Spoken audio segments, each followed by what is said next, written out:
Telangana Urdu working journalist federation 28 مئی کو حیدرآباد میں پہلی قومی کانفرنس منعقد کر رہی ہے. اس کانفرنس میں سپریم کورٹ کے سابق جج justice Sudarshan ready, Maulana Azad Urdu university کے وائس چانسلر پروفیسر عین الحسن اور کئی سرکردہ شخصیتیں شرکت کریں گی. فیڈریشن کے صدر ایم اے ماجد اور دیگر قائدین نے آج ایک پریس کانفرنس کرتے ہوئے کانفرنس کی تفصیلات سے میڈیا کو واقف کروایا.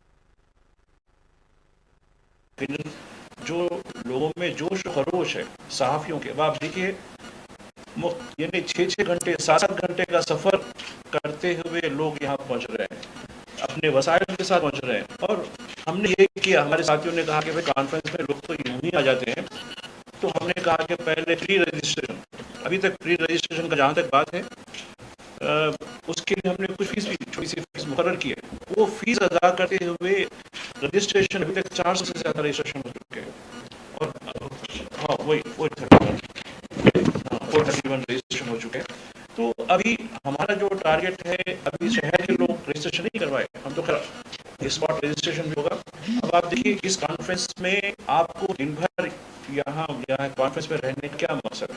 کانفرنس میں رہنے کے 3 بڑے مقاصد ہیں. ایک تو یہ کہ یہ ثابت کرنا ہے سارے ملک کو، بلکہ اردو دنیا کو یہ بتانا ہے کہ اردو اور اردو کا صحافی آج بھی زندہ ہے، آج بھی اسٹرگل کر رہا ہے. اور آج جس طریقے سے ملک میں جو صورتحال پیدا ہوئی ہے، جس قسم کی جو صحافت ہے، اس صحافت میں اردو کمزور سے نہیں، لیکن جیسا کہتے ہیں کہ گھٹاڈوب اندھیرے میں یعنی امید کی ایک روشنی، یہ ہمارا اردو صحافت صداقت کے ساتھ، سچائی کے ساتھ آپ کو سامنے پیش کرے گی. اردو صحافیوں کے جو مسائل ہیں، دیکھیے ان کو ٹھیک ہے انتظامیہ سے ہم برابر تعاون لے رہے ہیں، لیکن ان کے جو مسائل ہیں، انتظامیہ کے بھی مسائل ہیں، اس میں سرکار ان کے ساتھ ایڈورٹائزمنٹ نہیں دیتی. اب آپ دیکھیے میں ایڈورٹائزمنٹ دیکھ رہا تھا کہ حکومتیں، میں ایک اسٹیٹ گورنمنٹ کی، ہماری اسٹیٹ گورنمنٹ کی دے رہا ہوں، جھارکھنڈ میں، ہماچل کے اخبار میں، ہماچل سے، جھارکھنڈ سے لوگوں نے مجھے بتایا ارے بھائی آپ کی اسٹیٹ میں یہ ہو رہا ہے،